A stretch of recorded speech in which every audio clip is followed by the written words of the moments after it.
Voilà, ces personnages vont vous raconter l'histoire d'Antigone. Antigone, c'est la petite maigre qui est assise là-bas et qui ne dit rien. Elle regarde droit devant elle. Elle pense. Elle pense qu'elle va être Antigone tout à l'heure. Qu'elle va devoir surgir de la maigre jeune fille noiraude et renfermée que personne ne prend au sérieux dans sa famille et se dresser seule en face du monde. Seule en face de Créon, son oncle qui est le roi. Elle pense qu'elle va mourir, qu'elle est jeune et qu'elle aussi, elle aurait bien aimé vivre. Mais il n'y a rien à faire, elle s'appelle Antigone et elle va devoir jouer son rôle jusqu'au bout. Et depuis que le rideau s'est levé, elle sent qu'elle s'éloigne à une vitesse vertigineuse de sa sœur Ismène, qui bavarde et rit avec les autres garçons, et de nous tous, qui sommes assis là bien tranquillement à la regarder, et de nous tous qui n'avons pas à mourir ce soir. Le jeune homme avec qui parle la belle, la blonde, l'heureuse Ismène, c'est Aimon, le fils de Créon. Il est le fiancé d'Antigone. Pourtant, tout le portait vers Ismène. Son goût de la danse et des jeux, son goût du bonheur et de la réussite, et sa sensualité aussi, car Ismène est bien plus belle qu'Antigone. Mais un soir où Ismène avait été éblouissant dans sa nouvelle robe, un soir où il n'avait dansé qu'avec Ismène, il avait été trouvé Antigone, qui rêvait dans un coin comme en ce moment, et il lui a demandé d'être sa femme.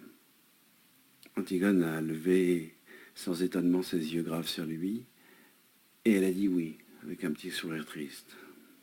L'orchestre attaquait une nouvelle danse. Ismène riait aux éclats, là-bas, au milieu des autres garçons.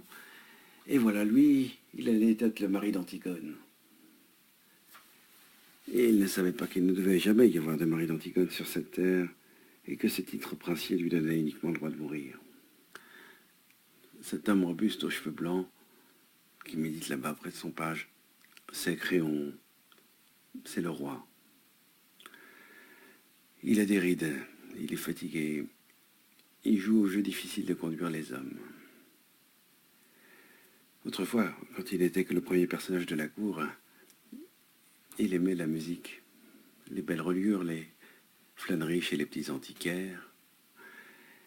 Et puis Oedipe et ses fils sont morts, alors il a pris leur place. Mais souvent, le soir, il est fatigué. Il se demande s'il n'est pas vain de vouloir conduire les hommes, s'il n'est pas un office sordide qu'on devrait laisser à d'autres, plus frustres. Mais au matin, des problèmes précis se posent qu'il faut résoudre, alors il se lève, comme un ouvrier au seuil de sa journée. La vieille dame qui tricote à côté de la nourrice, celle qui a élevé les deux petites, c'est Eurydice, la femme de Créon. Elle va tricoter pendant toute la tragédie, jusqu'à ce que son tour vienne de se lever et de mourir. Elle est bonne, digne et aimante. Elle ne lui aide aucun secours. Créon est seul, seul avec son page, qui est trop jeune et qui ne peut rien non plus pour lui. Le jeune homme pâle, adossé au mur là-bas, solitaire, c'est le messager. C'est lui qui viendra annoncer la mort d'Aimon tout à l'heure. C'est pour ça qu'il n'a pas envie de bavarder ni de se mêler aux autres. Il sait déjà. Enfin, les trois hommes rougeaux qui jouent aux cartes, leur chapeau sur la nuque, ce sont les gardes. Bon, ce ne sont pas de mauvais bougres, ils ont des femmes, des enfants, des petits ennuis comme tout le monde. Mais ils vous empoigneront les accusés le plus tranquillement du monde tout à l'heure. Ils sentent l'ail, le vin rouge, et ils sont dépourvus de toute imagination. Ce sont les auxiliaires toujours innocents et toujours satisfaits d'eux-mêmes de la justice. Pour l'instant, et jusqu'à ce qu'un nouveau chef de TEP dûment mandaté leur demande de l'arrêter à son tour, ce sont les auxiliaires de la justice de Créon. Maintenant que vous les connaissez tous, ils vont pouvoir vous raconter leur histoire. Elle commence au moment où les deux fils de Type, Éthéocle et Polynice, qui devaient régner sur Thèbes un an chacun à tour de rôle, se sont battus et entretués sous la porte de la ville. Éthéocle, l'aîné, au terme de la première année de pouvoir, ayant refusé de laisser la place à son frère.